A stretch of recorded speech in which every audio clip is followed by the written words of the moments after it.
katakan di sini wa'ashiruhunna bil ma'ruf, dan pergaulilah istri-istri kalian dengan cara yang ma'ruf, dengan cara yang baik. Suami pun harus tahu perempuan itu bengkok, sehingga dia tidak menuntut lebih.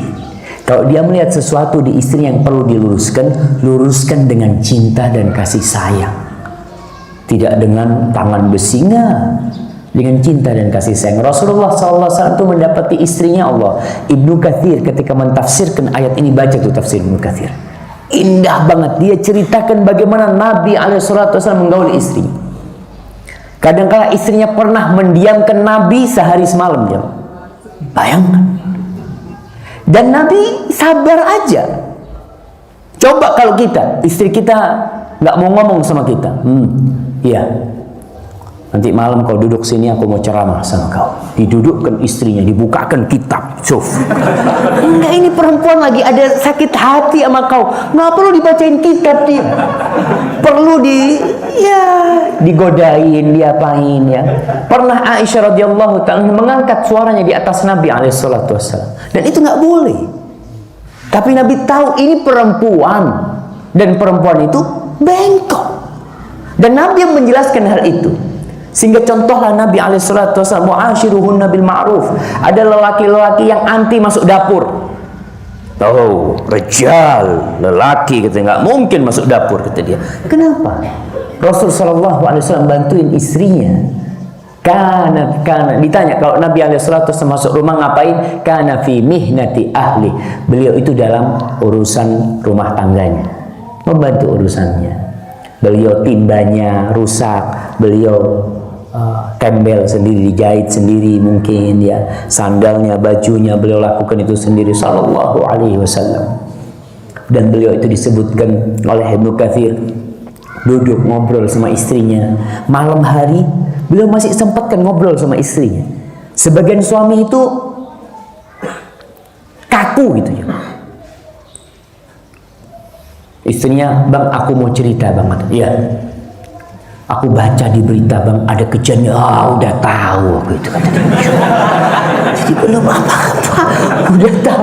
Iya, suami mungkin udah baca berita itu, tapi suami ini paling nggak pura-pura nggak tahu gitu loh. Iya, masya Allah, kejadian di mana? Kejadiannya ini, bang, anda baca di berita. Masya Allah, jazakillah khair, ya. Seakan-akan nggak tahu. Nabi alaihissalatu wassalam itu ingat ketika Aisyah cerita tentang hadis Ummu Zara, cerita tentang 11 wanita. Yang wanita pertama cerita tentang suaminya, kedua, Nabi itu dengerin, jamaah. Padahal Nabi itu dapat wahyu dari Allah. Ya kan, insya Allah Nabi itu tahu gitu loh cerita itu. Tapi beliau dengerin sampai akhir, beliau kasih komentar. Ketika cerita terakhir tentang Ummu Zara, ya, yang dia cinta sama suaminya tapi diceraikan sama suaminya karena suaminya mendapatkan pilihan lain dalam kehidupan ini, maka Rasulullah SAW mengatakan bahwasanya aku buat engkau seperti Abu Zar untuk Abu Zar, dan aku tidak menceraikan engkau, kata Nabi SAW. Artinya Nabi ini ikut dalam ceritanya. Sebagian kita ikut dalam cerita istri sampai tidur. Jadi istri cerita, kata dia, tahu-tahu, sudah berangkat suami. Jadi ceritanya istri sebagai dongeng pengantar tidur. Wa'ashiruhunna bil ma'ruf. Dalam kondisi benci, bayangkan Allah mengatakan fa in karihtumuhunna, kalau kalian benci sama istri kalian. Artinya kadangkala suami ini nggak suka sama sikap istrinya. Ada sesuatu yang dia benci. Di sini Allah perintahkan suami untuk bersabar, tidak menceraikan. Berbeda dengan kalau istri yang nggak sabar sama suaminya. Kalau suami tidak sabar sama istrinya, dia kan bisa menikah lagi. Ada pilihan, oke lah, aku mau nikah lagi. Nikah yang kedua, nikah yang ketiga, nikah yang keempat. Ada peluang dari suami untuk bersabar dan menggantikannya dengan menikah lagi. Umpamanya itu dilakukan, dia bersabar menghadapi istrinya yang ini.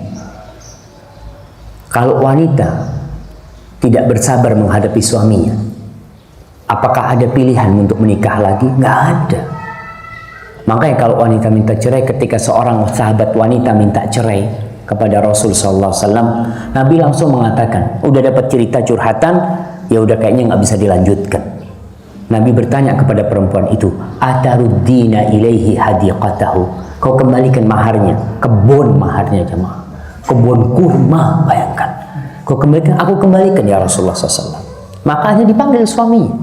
Tapi kalau suami, maka diperintahkan untuk bersabar, tidak mudah-mudah menceraikan. Dan wanita juga seharusnya tidak mudah-mudah minta cerai kecuali dengan alasan yang syar'i. Kadangkala perempuan suaminya kawin lagi, tahu-tahu sudah kabur, semua bajunya sama anaknya dibawa. Kata dia, enggak, itu bukan alasan yang syar'i, kecuali alasanmu nanti suamimu zalim. Dia mengatakan suamiku zalim, dia dengan istri mudanya terus. Bayangkan anak yang sudah ngurusin anak-anak dia datang ke sini cuma tanya, udah belanja, udah ada belum? Nih, assalamualaikum, balik lagi ke tempat istri lagi. Karena dia lihat, aduh sudah tua Ustaz, mau diapain? Anak mau ceraikan, kesian ya. Paling enggak anak kasih nafkah lah. Ya tidak juga, dia punya kewajiban untuk berbuat adil di sini. Maka ingat, Allah mengatakan kepada para suami, fa in karihtumuhunna, kalau kalian benci terhadap istri kalian, benci jemaah. Ya sudah, antum bayangkan suami benci sama istri. Apa kata Allah? Fa asa an takrahu syai'an wa yaj'alallahu fihi khairan katsira.